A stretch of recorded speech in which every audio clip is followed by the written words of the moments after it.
Capítulo 12. El secuestro de los Born. En el verano de 1974, Montoneros decidió levantar el perfil de Galimberti. Su relación con Abal Medina y Lorenzo Miguel hacían presagiar que podía encontrar un espacio político más protagónico fuera de la organización. Para conservarlo como fuerza propia, la conducción quiso recuperar su mística revolucionaria y lo presentó entre los oradores del acto de Atlanta, organizado con el propósito de celebrar el primer aniversario del triunfo de Cámpora. Era mucho lo que había cambiado en poco tiempo. Durante los primeros 3 meses de su presidencia, Perón había dado señales claras del rumbo elegido. Ya consideraba a Montoneros como un cuerpo infiltrado en el movimiento. En enero de 1974 forzó la renuncia del gobernador más cercano a la tendencia, Oscar Videgain, luego de que Lerp atacara el regimiento de caballería blindada de Azul. También envió al Congreso un proyecto de reforma al Código Penal con penas más duras que las que había aplicado la NUCE contra la acción guerrillera. Los 8 diputados de la JP, entre ellos Muniz Barreto, que volvió a enfrentar al general, renunciaron a sus bancas para expresar su desacuerdo. Aunque la brecha entre el Perón revolucionario que soñaban y el que había llegado a gobernar era cada vez más desconcertante, Montoneros seguía levantando su figura como bandera de conducción y combate. La ruptura significaba alejarse del movimiento y en consecuencia de las masas peronistas. El 11 de marzo en Atlanta apareció por primera vez en público Norma Arrostito. Llevaba su pelo largo y negro, y parecía mucho más sensual que en la foto de Buscada por el crimen de Aramburu. Esa noche, una multitud de 50.000 personas ovacionó a Galimberti. Su magnetismo con la militancia continuaba vigente. Desde el arranque de su discurso quiso demostrarle a los montoneros de qué lado estaba. Al otro día del 20 de junio, cuando todavía estaba fresca la sangre de peronistas asesinados por la burocracia, comenzó una pesadilla imaginada por un loco. En la Semana Santa de 1974, Galimberti se incorporó al área de inteligencia de la Secretaría Militar de Montoneros. Su responsable era el ex oficial Carlos Federico Lebrón, Pancho, que había intentado levantar a sus camaradas de la ESMA en el primer retorno de Perón. El presidente no lo restituyó a la Marina. Junto a Galimberti militaban los ex marinos Jorge Galli, José, y el boina, Julio Urien, hijo del juez César Urien. El ámbito de la Secretaría Militar funcionaba en la terraza de una casa del barrio Parque Avellaneda, en Capital Federal, bajo la cobertura de una empresa de informática. Allí se reunían para producir información de inteligencia sobre las Fuerzas Armadas. Tenían un cada vez más voluminoso dossier sobre contactos y perspectivas políticas que les proveían oficiales, suboficiales y conscriptos de esas fuerzas, que luego trasladaban al área federal de Montoneros. El contacto de Galimberti dentro del ejército era el general nacionalista Carlos Dalatea, que se había desempeñado como agregado militar de la Embajada Argentina cuando Perón estaba exiliado en Madrid. Se lo había presentado Jorge Antonio. Mantendría esa relación por más de 20 años. Galimberti dejaba su auto estacionado a 2 cuadras de la casa, vestía traje y portaba maletín. Parecía un empleado o un proveedor que visitaba la empresa, y quedaba encerrado buena parte del día. Hacia el mediodía suspendían las tareas de inteligencia para comer puchero o alguna comida liviana que preparaba la Chona, la dueña de casa. Pancho sufría un poco del hígado, pero cuando veía que le daban un plato diferenciado del resto lo rechazaba. Chona, acá todos somos iguales y no hay razones para que coma algo distinto. Aunque le parecían insensatas, Galimberti envidiaba ese tipo de actitudes porque con ellas Lebrón demostraba una rectitud y compromiso con la organización que él deseaba como nadie, pero que no tendría nunca. Incluso en los detalles más insignificantes, Pancho se revelaba serio y reservado. Galimberti, en cambio, era gracioso. Entraba a la casa anunciando que durante el día solo bebería líquido para cumplir con su dieta y antes del mediodía bajaba de la terraza para reclamar comida. Durante el almuerzo, con su ánimo extrovertido, dejaba trascender informaciones o planes a futuro que Lebrón neutralizaba con un gesto. En los primeros meses de trabajo, Pancho lo sancionó por conducta liberal y burguesa y lo obligó a encerrarse en la pieza de la terraza para que realizara su autocrítica. La primera noche lo picó una araña. Por la mañana bajó a la casa con la cara hinchada y roja como un tomate. Se negó a ir a un hospital por cuestiones de seguridad, y entonces la chica de la limpieza, que en su deseo de recibirse de enfermera practicaba inyecciones en una naranja, aprovechó la oportunidad para aplicarle una jeringa con una dosis de decadrón en un cachete del culo. Galimberti permaneció el fin de semana insultando a la conducción y esperando que le bajara la fiebre. En la casa, Pancho Lebrón elaboró un manual de instrucción militar para montoneros y hacia fines de mayo organizó un campamento al estilo de las escuelas guerrilleras cubanas en un paraje de San Luis, donde llevó a algunos miembros de la conducción nacional y otros milicianos para mejorarles el estado atlético y enseñarles tácticas de combate. A Galimberti le tocó ir a un campo de La Pampa con un grupo de montoneros. Tuvo a cargo el diseño de la instrucción, tiros desde posición en firme, con la rodilla a media y baja altura o desde cuerpo a tierra, con armas largas y de puño. Para entonces Montoneros ya sabía que el enfrentamiento armado se les venía encima. La relación con Perón fue irrecuperable después del 1 de mayo de 1974. Detrás de un vidrio a prueba de balas, su líder los trató de imberbes, estúpidos e infiltrados. Las referencias por omisión a su esposa Isabel, no rompan más las bolas, evita hay una sola, o la crítica a quienes lo acompañaban en el balcón. ¿Qué pasa, general? Está lleno de gorilas el gobierno popular. Subían como un bramido desde la Plaza de Mayo. Esa juventud que él había estimulado hacia la insurrección ahora lo asediaba.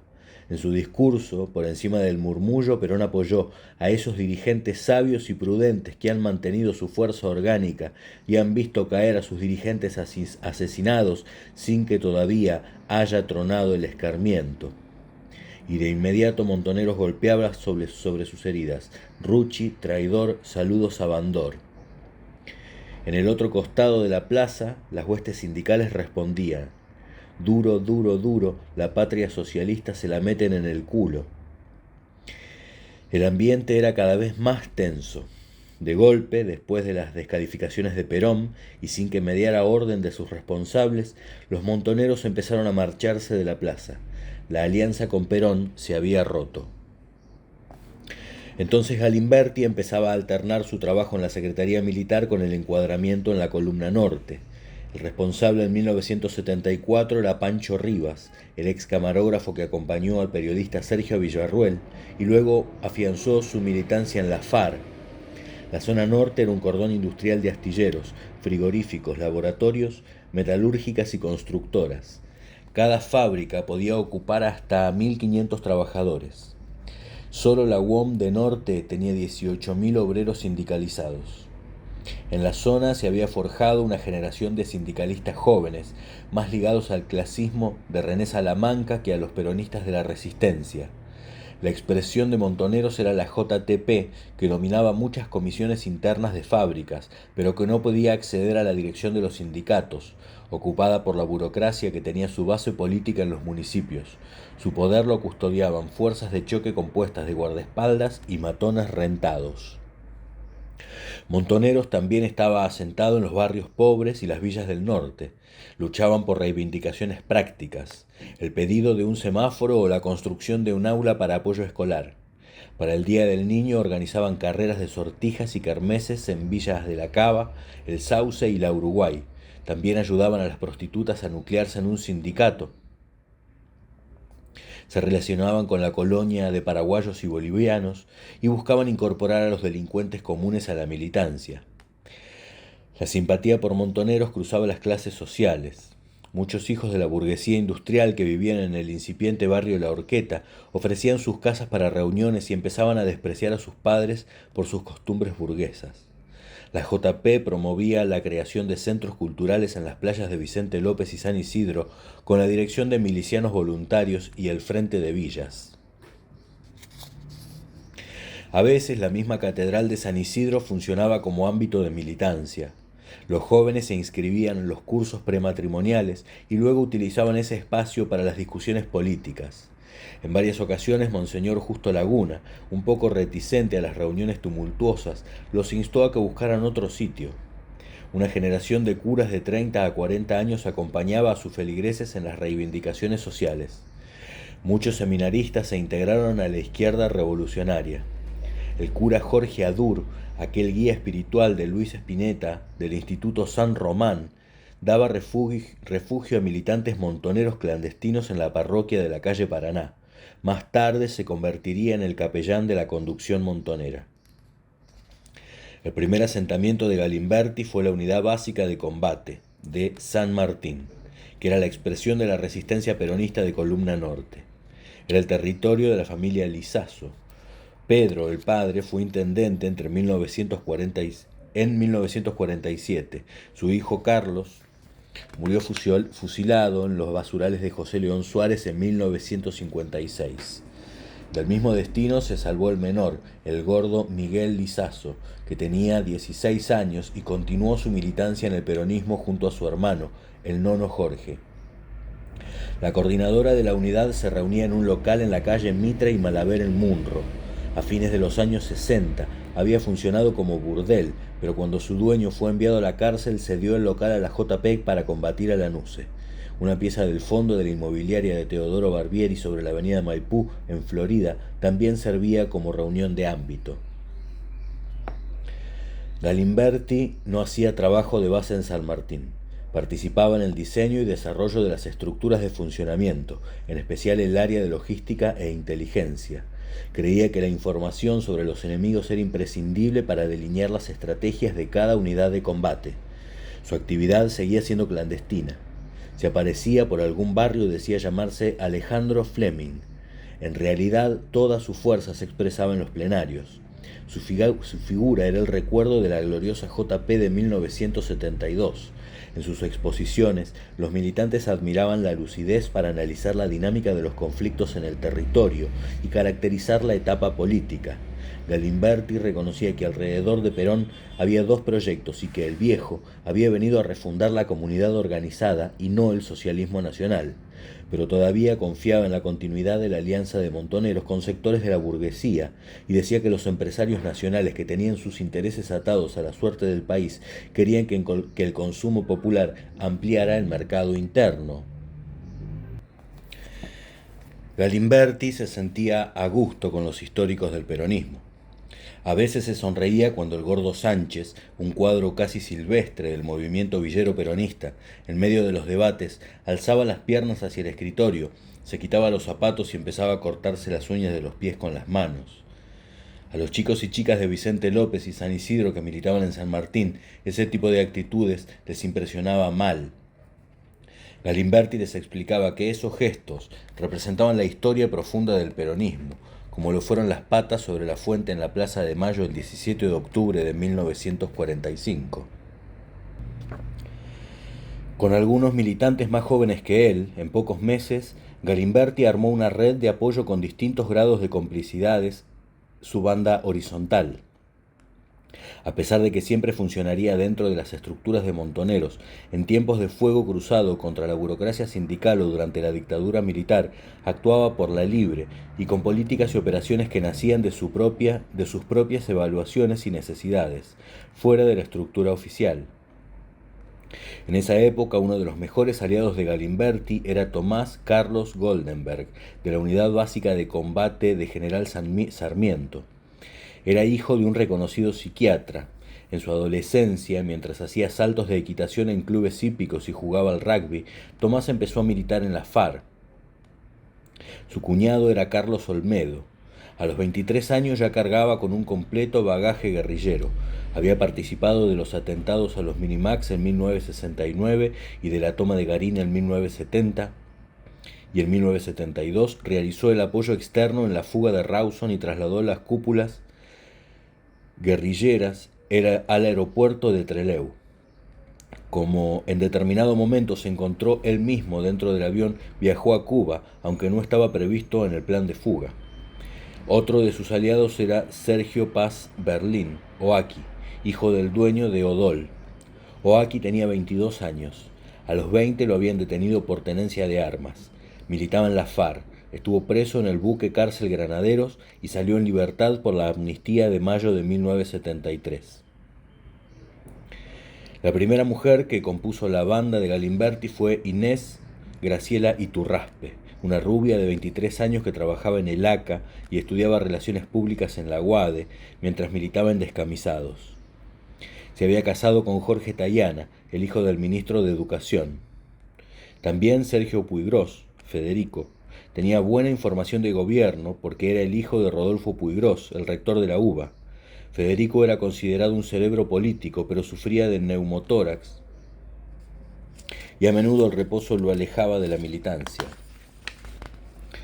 Otro de los cuadros de San Martín que tenía tanto prestigio como Galimberti era Tonio, un tipo callado. Pocos sabían bien quién era. Los que lo conocían lo tenían como ejemplo del cuadro integral, alguien que contenía a sus militantes y daba la vida por ellos. Tonio era Pablo González Langarica, original de la FARC. En los años 60 estudiaba sociología en los bares con Horacio González y Silvina Balger. Fue detenido durante la quema de la facultad. En la visita de Rockefeller en 1969 y en 1970 desapareció de las aulas. Su foto apareció 2 años más tarde en la televisión. La policía lo capturó cuando escapaba por las chacras en el Valle de Río Negro, después de que hiciera apoyo externo al plan de fuga de la cárcel de Rawson. Esa segunda detención fue más dura. Lo cargaron en un helicóptero y lo lanzaron al aire atado a una soga. Tonio oscilaba de un lado al otro. Lo torturaron para que entregara a su organización, pero esa vez mantuvo silencio.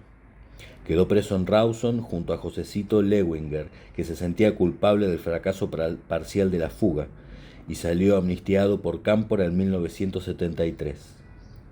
Un año después, Tonio llegó a Columna Norte. A Galimberti lo conocía de los tiempos de Facultad de Filosofía y Letras. Le había robado un miembro de conducción de Jaén y lo encuadró en la FARC sin que éste lo supiera nunca. En 1974, los militantes montoneros vivían a un ritmo de locura. Un día cualquiera podía incluir citas en la capital, un recorrido por las villas de San Martín, la supervisión de actividades de agitación y propaganda armada y la concurrencia nocturna a reuniones con ingreso cerrado. Casi nadie volvía a su casa antes de medianoche. Un cuadro integral debía tener un compromiso total con la organización. El sentido de la vida estaba ligado al proyecto revolucionario. Las madres primerizas, como el caso de Inés, daban el pecho en los colectivos con un arma corta en la cintura, dispuestas a presentar batallas si la policía las detenía en una pinza.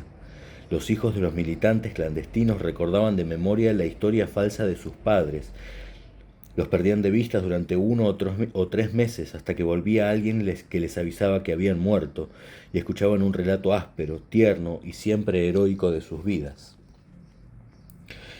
Entonces, en 1974, Galimberti acababa de cumplir 26 años. En él había siempre un rasgo de imprevisión e intriga, aunque no alcanzaba a fundar una sospecha. Parte de su atracción era también su misterio. Nunca integraba sus relaciones políticas y militares previas a la columna. Toda información sobre su vida estaba partida en pedazos. Sus aliados solo podían acceder a una parte y nadie le requería más datos de los imprescindibles. Esa vida sesgada, impenetrable, también alcanzaba a Julieta. La veía en citas insólitas cuando él lo disponía, o la encontraba en el departamento de 28 metros de avenida del Tejar y Monroe, que compartían 1 o 2 veces a la semana. Galimberti saltaba de un lado al otro y no vivía en ningún lado. Ella no sabía dónde dormía el resto de los días.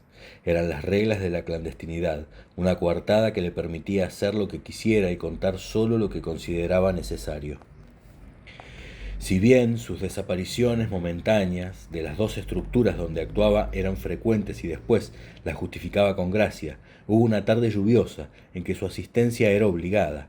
Ese día, justo ese día, no podía faltar, pero Galimberti no estaba. Algo le tiene que pasar. No puede ser que justo hoy no venga, decía Oaki, que quería iniciar una campaña de pintadas reclamando por su vida. Isabel Perón daba su discurso por televisión con un maquillaje pálido y decenas de militantes barriales, obreros y villeros lo esperaban para que liderara la columna norte, para emprender viaje al centro. Pero no llegaban y lo harían toda la tarde. Hacía varios días que estaba refugiado en la estancia de Julieta Bullrich en Los Toldos, adiestrándose en los preparativos para un secuestro. Esa misma tarde, a su regreso a Buenos Aires, Galimberti percibió un gran movimiento policial en la ruta y poca gente en las calles. Se detuvo a cargar nafta en una YPF de Avenida Libertador y Juan B. Justo.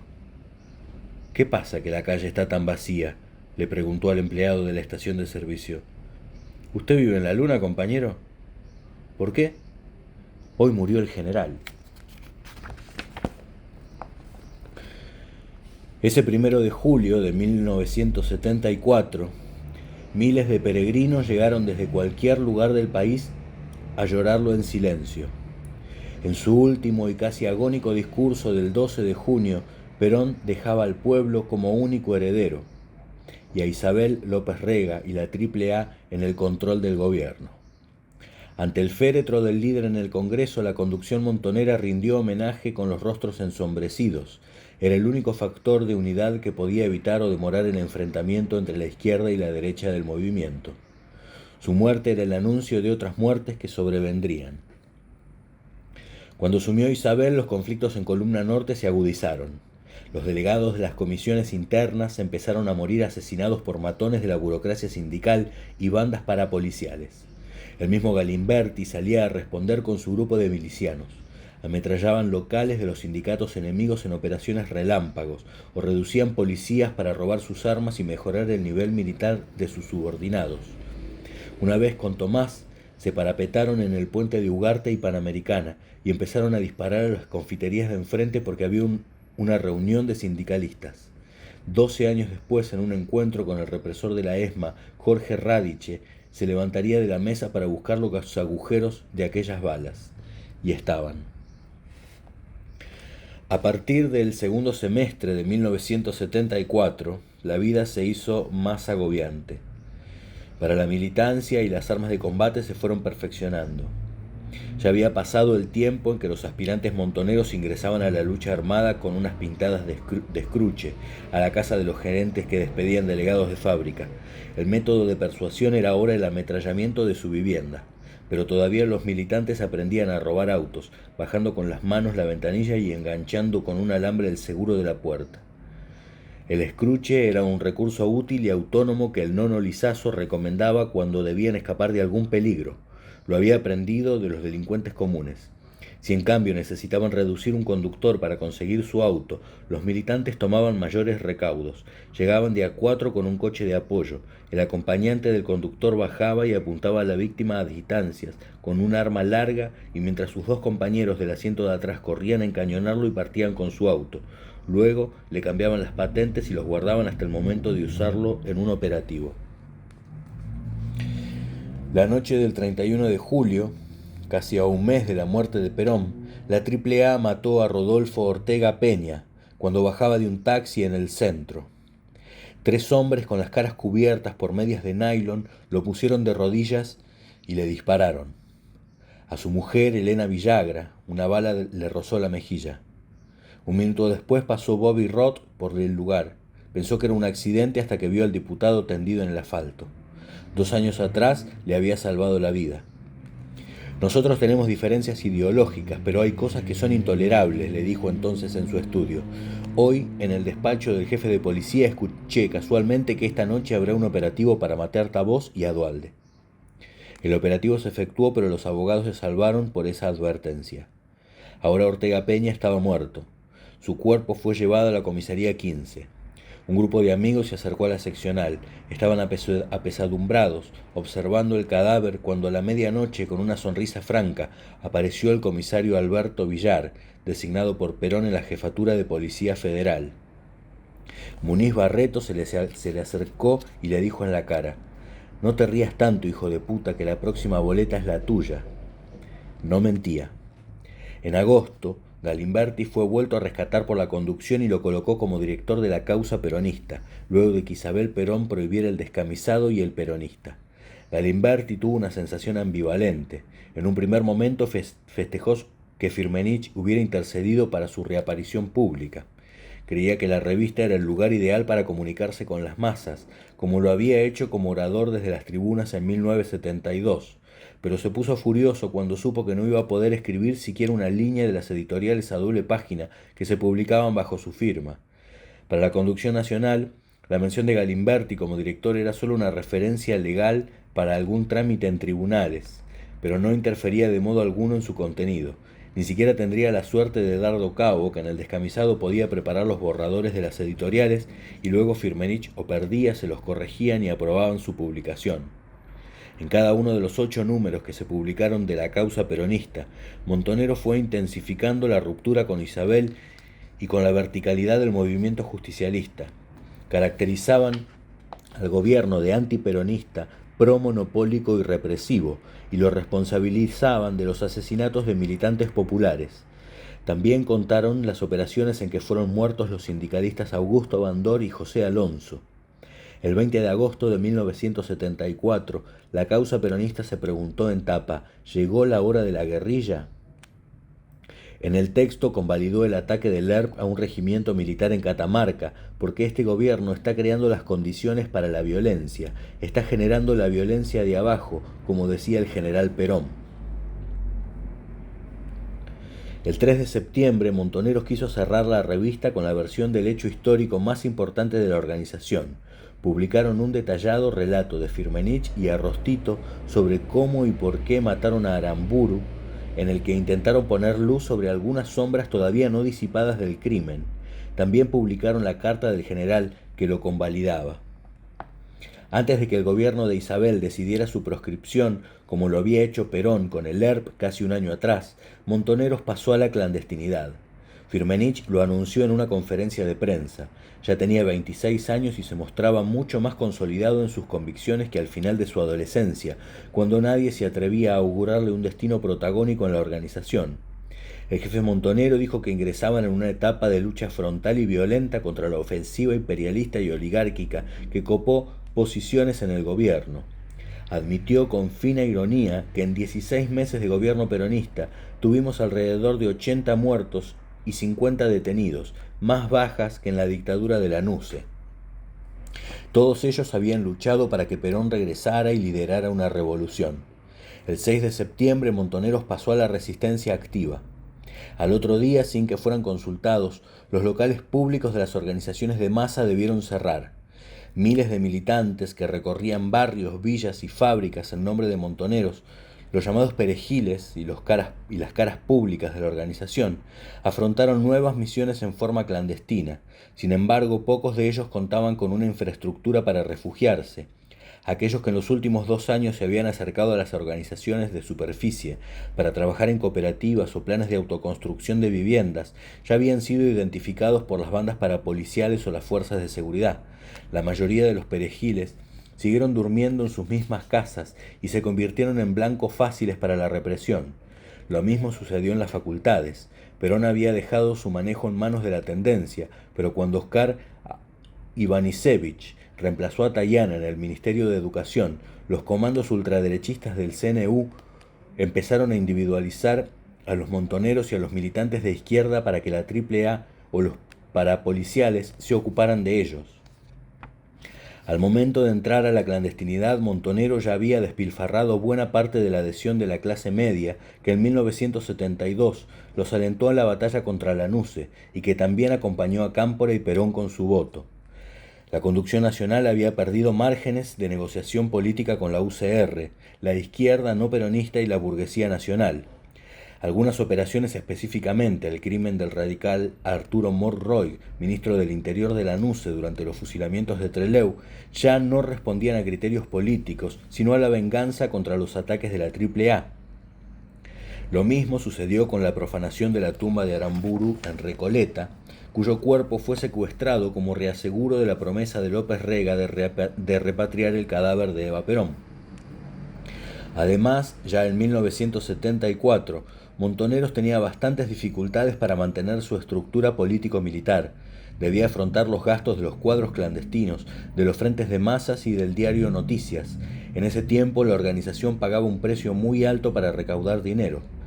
Los secuestros implicaban un no despreciable costo operativo y el rédito económico que se obtenía era escaso porque sus víctimas eran pequeños y medianos empresarios. Esta estrategia, además, colocaba a la conducción en el dilema de secuestrar y a la vez reclamar el apoyo político de quienes eran sus propias víctimas, la burguesía nacional. La Secretaría de Finanzas blanqueaba el dinero de los secuestros y las colaboraciones forzadas con operaciones económicas a través de distintas empresas. Las primeras inversiones en el exterior fueron muy precarias. Fernando Vaca Narvaja recomendó la compra de obras de arte en Europa. La Secretaría le encargó el asunto al galerista español Paco Revés, que también era representante del cantante Joan Manuel Serrat, pero las relaciones se deterioraron por el permanente apuro financiero de Montoneros. El funcionamiento de la Secretaría se complicaba porque debía disponer siempre de dinero líquido para garantizar la ejecución de las operaciones militares que decidiera la conducción. También debía responder al reclamo de las regionales, que siempre discutían el presupuesto que se les asignaba y pedían adelantos para sostener a sus cuadros clandestinos o para comprar cárceles del pueblo. El monto de las remesas podían discutirse, pero nada se aprobaba hasta que mediara una orden de Firmenich. En cada decisión presupuestaria, el jefe montonero debía optar entre las estrategias militares y políticas de la organización. Tenía un control muy férreo sobre el dinero. Había sido educado con cristiana austeridad y esa era su concepción en el manejo de las finanzas. Si un frente de masas reclamaba una partida de $10.000 para afrontar distintos gastos, autorizaba la mitad.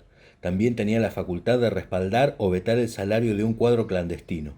Para terminar con la incertidumbre y mejorar la planificación de su economía, Montonero se propuso secuestrar a un directivo de una empresa cuyo rescate solventara por mucho tiempo los gastos de la organización. Alguien pensó que el complejo industrial Bunge y Born podía responder a esas expectativas. Era la tercera empresa privada más importante de Latinoamérica. El empresario Jorge Born ya había sido un objetivo de la organización guerrillera en 1972. Descamisados había registrado su residencia y el recorrido para trasladarse a la sede de su empresa en Lavalle y Reconquista. En 1974 esa información fue actualizada y la responsabilidad de la inteligencia le correspondió en buena medida al periodista Rodolfo Walsh. La realización de una operación dependía del diseño de la inteligencia previa. El primer paso consistía en requerir datos sobre el objetivo y sobre esa base decidir el mejor lugar para el ataque. Para secuestrar a Born fueron seleccionados milicianos de distintas unidades de combate, la mayoría de Columna Norte. A unos se les pidió detalles sobre la cantidad de efectivos de la zona, a otros se les requería verificar el flujo de tránsito, las vías de acceso, el horario de los trenes. Un miliciano nunca conocía todos los aspectos de una operación ni su objetivo, aunque pudiera sospecharlo. Su misión posterior era redactar un informe a su responsable que lo trasladaba al jefe de la operación. Con la suma de la información reunida más algunas precisiones que le remitían por escrito, ya había elementos para elaborar una planificación preliminar del secuestro.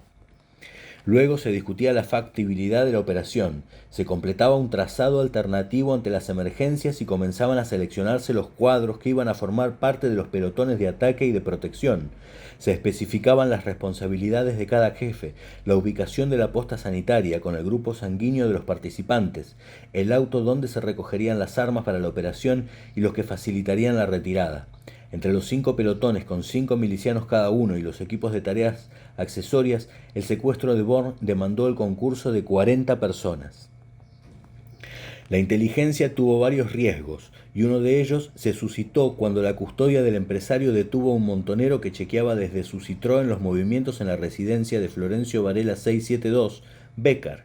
Después de que lo interrogaran durante varias horas en la comisaría, fue liberado. Un mes antes de llevar a cabo el secuestro, su responsable, Roberto Quieto, decidió ensayarlo en un campo de Tandil, al aire libre con los pelotones completos, los autos y las armas de la operación, y su cronómetro supervisó la acción y el escenario.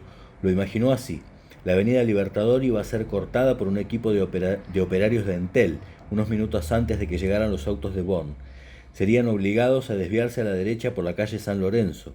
Al llegar a la esquina, otro giro obligado a la izquierda, en dirección a Capital, y cuando llegaran al cruce de la primera esquina, dos camionetas que vendrían por la calle Acasuso embestirían a los dos autos. Cada integrante del pelotón bajaría de su vehículo y reduciría el auto que había chocado. Los custodias serían esposados y Born sería llevado en una tercera camioneta que esperaría estacionada sobre la calle Elflane. En ese instante un grupo encañonaría al guarda y mantendría abierta la barrera de la calle Roma, permitiendo la dispersión de los pelotones. El esquema funcionaba como un mecanismo de relojería, pero en la imperfecta realidad, la acción debió suspenderse en dos oportunidades con los cuadros ya ubicados en sus posiciones. Las dos veces Bond salió de su residencia fuera del horario previsto y los montoneros no podían esperar mucho tiempo en la calle. El tercer intento fue el decisivo. Además de las postergaciones, hubo algunos imprevistos que incidieron sobre el trazado original. El primero se produjo cuando Alberto Bosch, primo de Jorge Born y director de Molinos Río de la Plata, pasó a buscarlo por su residencia de Bécar, vivía en Victoria. Y el segundo fue cuando Juan Born, el hermano de Jorge, también subió ese auto. Su secuestro estaba fuera del programa.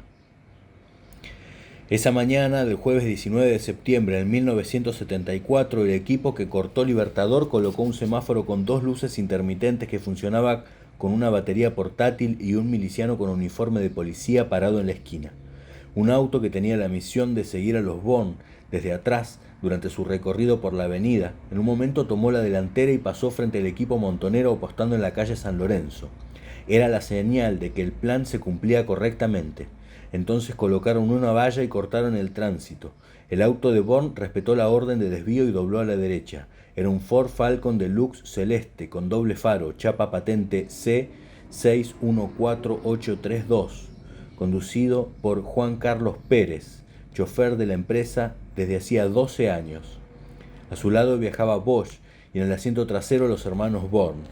Atrás venía el auto de la custodia, un Ford Falcon también ocupado por dos policías. En la calle Elflane, los montoneros habían colocado un cartel de peligro y abajo uno de gas del Estado. Una vecina preguntó a los operarios si iban a romper la vereda. Había otros dos colgados de un poste que simulaban arreglar los cables del teléfono. Mientras el Falcon Deluxe de los Born avanzaba por Elflane, una camioneta Chevrolet 10 Posi Track color natural lo esperaba estacionada sobre la calle Acasuso. Estaba casi en la esquina. Tenía una lona verde que cubría la caja y un cartel que decía al servicio de Entel. A los costados, Galimberti era uno de sus ocupantes. Con él estaba Chacho Pietragala, un cuadro de San Martín, y el gordo Lizazo. Cuando el Falcon se asomó, la camioneta tomó velocidad y se clavó con violencia sobre el guardabarro delantero izquierdo y lo tiró hacia la vereda. Los tres montoneros de la camioneta bajaron de un salto. Pérez, el chofer, hizo algún movimiento y Chacho, con una escopeta recortada, disparó una ráfaga de tiros que reventaron su ventanilla y el parabrisas delantero. Galimberti también disparó. Los Born se tiraron al suelo. El auto de la custodia que venía atrás fue embestido por la otra camioneta, una Dodge. Ahí estaban Román y Tomás. Los custodios se quedaron quietos. Galimberti y un grupo rodeó a los Born y los sacó del auto. El gordo Lizazo metió a los dos hermanos en una bolsa marinera de lona y los tiró en otra camioneta que esperaba estacionada sobre Acasuso. La puerta trasera del Falcon Deluxe quedó abierta con los vidrios astillados. Tomás y Víctor empezaron a desarmar y maniatar a los custodios. Uno era tan gordo que no le podían cerrar las esposas. La situación empezaba a complicarse. ¿Los matamos?, preguntó Galimberti. Había orden de matar a todos y empezaban los tiros. Tomás los miró y dijo: déjalos. Los guardaron en el piso del auto, quieto, parado en la esquina de Elflane y Acasuso. Con su cronómetro en mano, gritó: tiempo. Ya iban 3 minutos. Los cuadros montoneros empezaron a dispersarse. Unos abordaron un Ford Taunus en dirección a Libertador. La camioneta que llevaba embolsados a los Born cruzó la barrera por la calle Roma y tomó la avenida Maipú en dirección a Provincia. Los dos montoneros que tenían encañonados al guarda lo obligaron a parar el tránsito y escaparon corriendo hasta meterse en un auto. Uno de los custodios, tendido en el suelo, empezó a pedir una ambulancia. Unas señoras se asomaron a la vereda, pero se desconfiaron de él. «Yo soy policía», gritó. Los que se fueron eran los delincuentes. Un vecino trajo una tenaza para abrirle la esposa. Bosch pudo salir del auto, caminó unos metros y cayó sobre la vereda. Pérez quedó muerto junto al volante.